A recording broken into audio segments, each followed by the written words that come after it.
Comica invited me to take a look at their Boom XD wireless microphone transmitter system.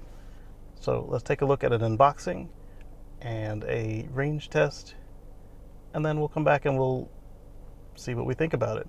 So down below here are some chapters so that you can skip to whatever interests you, and we'll catch you on the flip side. Today we're looking at the Comica Boom XD. Let's take a look. It's a little tough to do this one-handed. Right, so it slides out of the package like, well, either way, it slides out of the package like that because this is one of the magnetic enclosure boxes on this side.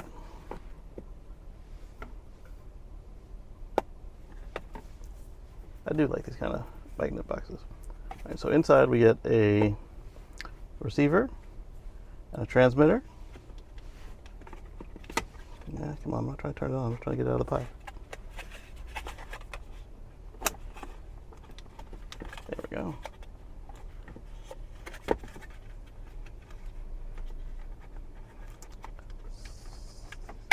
I don't like that the buttons are in the grab area. So on the receiver you get a USB-C charge, a reset, and mono solo button and power, and then whether it's A or B. I think that's just because this receiver can be part of the 2-pack.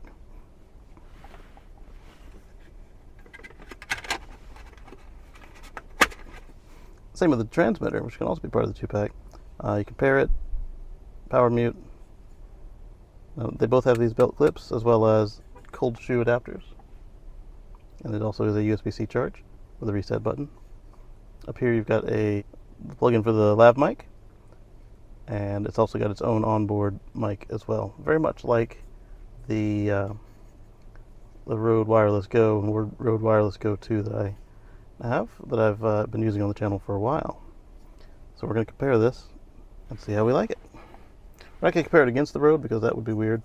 So here's the out for the camera, and here's the microphone, or sorry, here's the headset for monitoring it, which is something that neither of the Rode Wireless Go's do. Well, I take that back. They did have a software update recently, but it's one or the other. You gotta, if you're using the output, you can't use the 3.5 in both places. It has to be a combo of the USB-C and the 3.5. So here we have our documentation, what appears to be a sticker, warranty card. Let's take a look, see what we get in here. Alright, so it's a QC card, warranty card,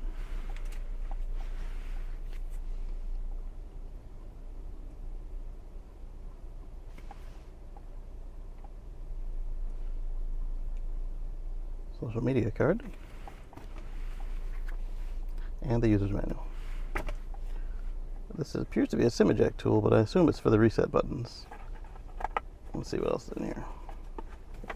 Well, that looks like that's the empty box now that it's there's some foam in the front here, and the rest of it's empty foam in the back too. So I assume that's for the reset buttons because they don't need a SIM on a microphone. Well, that would be an interesting development. Silica gel. These appear to be wind muffs.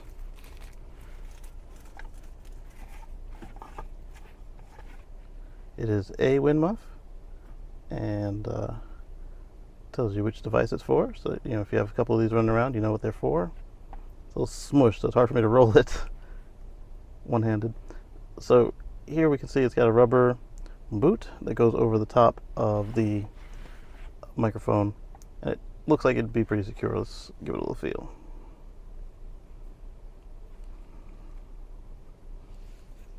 Yeah, that'd be pretty decently secure. Not bad. Here we go.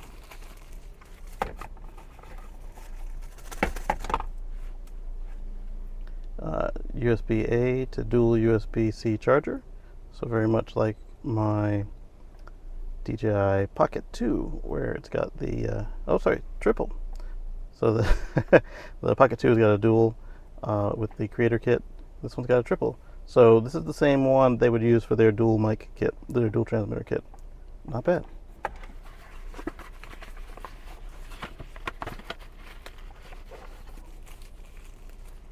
Audio cable. Alright, so this is a TRS to TRS. So you would plug this into, yeah, see, Canon, Nikon, etc. So this would plug into your camera. Okay. So this is the lav mic. It's got a nice little clip.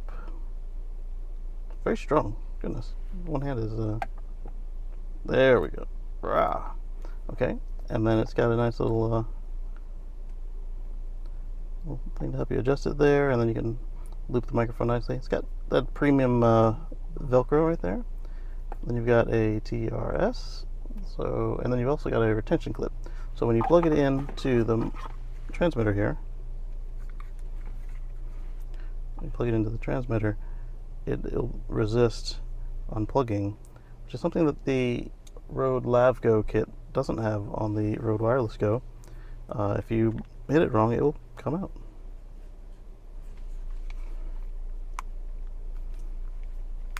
Okay, that was a little harder to insert than I expected. So now it will resist being pulled out.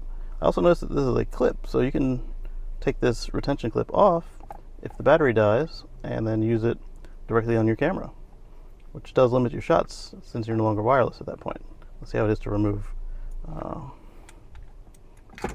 Alright, so it was relatively easy to remove one-handed, so you'll have to make sure this little lip right here actually bites into the transmitter.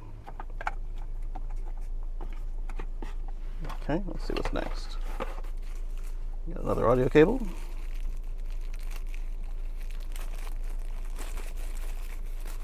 It's color coded, which is nice. So over here we've got a TRS to TRRS. So this one you'll use with your phone and stuff. So yep, for smartphone.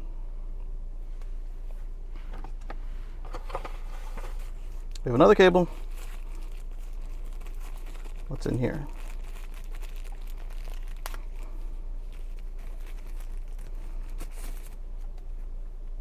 Okay, so we got ourselves another TRS to what appears to be another TRS. This one says Sony, Fujifilm, Panasonic, etc. So I don't know the difference between the two camera cables. That's smartphone.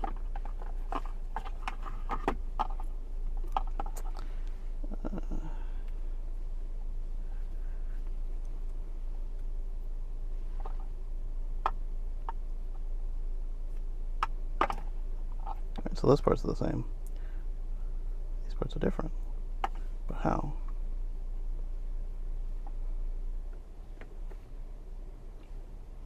I wonder if perhaps they handle their stereo differently, left and right, or the polarity. Either way, they have you hooked up no matter which type of camera you have. Sony, Panasonic, Fujifilm, etc. Canon, Nikon, etc. I'll read through the manual and see if it makes a difference. I mean, obviously they made two cables, so I'm going to see what the difference is and let you know. Alright, and that's the end of that box. And then over here we've got our reset pin. So, put that all in there.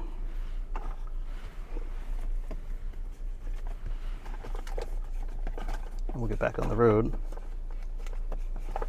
Not the road competitor, but the streets, because Father's Day here, there's a lot of traffic, and then I will test this out and let you know what I think of it. Catch you on the flip side. Okay, this is the road, and this is the Comica. I'm directly behind the camera now, and These need to be, these are both feeding to here.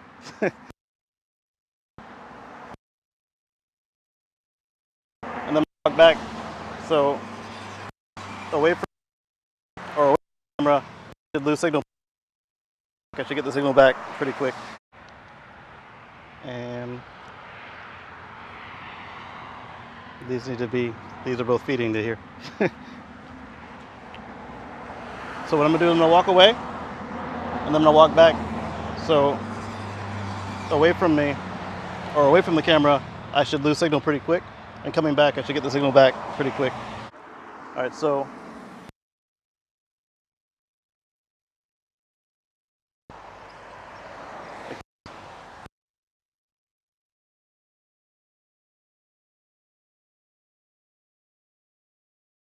seven, 8, 9, 10, 11, 12, 13, 14, 15, 16, 17, 18, 19, 20, 21, 22, 23, 24, 25, 26, 27, 28, 29, 30, 31, 32, 33, 34, 35, 36, 37, 38, 39, 40, 41, 42, 43, 44, 45, 46, 47. What? They're both gone? What? They're gone? How about now? I'll go to the end of this one. 49, 50, 51, 52, 53, 54, 55, 56, 57, 58, 59, 60, 61, 62, 63. So she's saying that she can't hear me, at least with my back to the camera. But now that my back is facing now that the microphones are facing the camera instead of going through my body, they might be better. So let's just keep going backwards and see what happens. See if they get any better. Because my plan was to go to the end of the sidewalk and to see if that did anything. So now I'm just going to go backwards to the end of the sidewalk. How about now? Anything? So let's see how far I can go. I mean, this is a pretty decent distance, so it should be all right. I'm just curious because they both say that they have themselves a pretty decent range, and I figure if I test it, then who knows what would happen. A lot of traffic today. Check, check, 1, 2. 1, 2, check. Check, check. Walking backwards just because, why not? I think I'll come back around this cul-de-sac in a straight line. All right, so my back is to the transmitter again, or my transmitters are through my back to the receivers again, and now I've reached the end of the sidewalk. So I can't think of any reason why I would be recording from this far away, but let's see what it looks like if we did it. So let's walk back. We can hear the birds in the trees. Now that the sun's going down, it's not so hot out, which is nice, because it was so swelter today. Not as bad as our friends in the U.S. West Coast had to deal with, but it was still unpleasant. Got quite warm inside the house. The air was set to much lower than it was receiving. It was receiving, or we were getting 79 degrees Fahrenheit, and it was set for much lower than that. So I'm now getting much closer to the camera. You'd be able to see me again. So this might be a reasonable far distance. I don't know what you're recording this far away from your camera, but if you have a camera person, it might just work out that way. People love to drive really quickly here, even Amazon. So let's keep walking and then get closer to the microphones. So at this point, I expect both transmitters to be picked up by both receivers. The beauty of all of this is that the Rode Wireless Go 2 that I'm testing this alongside, they have built-in recorders. So we'll be able to hear what was missing, which is really just a bunch of test audio. And then once we see the waveforms, we can compare and see where the Rode and where the Comica both lose and gain their signal back. And then from there, we'll know which we would consider a better value for our dollars. If I say to buy one over the other, it's just a good comparison. So at this point, they should both be picking up strong. So let's plug in a lavalier mic into the Comica, the one that came with the kit.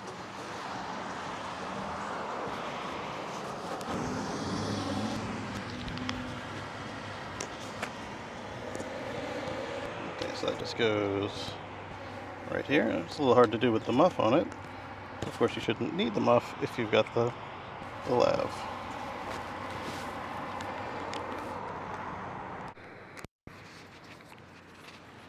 So we'll put this back in the previous position, and here's what the lav mic sounds like versus the built-in mic on the Comica. It should sound the same on most of them, but what I like about this is got the retention. You can't accidentally easily pull your lav mic connection out from the microphone. So let's go inside and take a look at the levels, and we'll catch you on the flip side.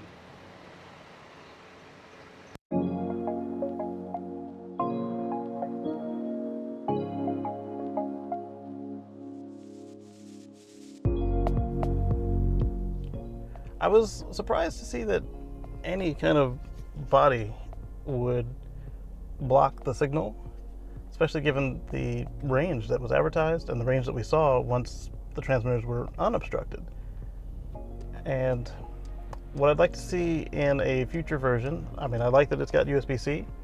What I'd like to see is perhaps a little more ability to punch through watery bodies. And I would like to see a modest amount of onboard storage, very much like in the Rode Go.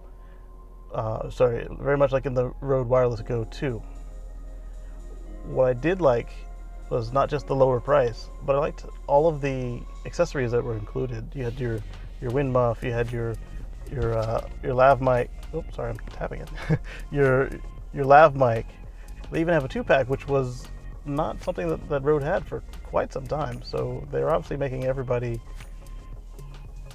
competitive in the market, which I think is the right move. So it's not really a review, but these are things that I've seen, and those are some improvements that I would like to see them make for the next version.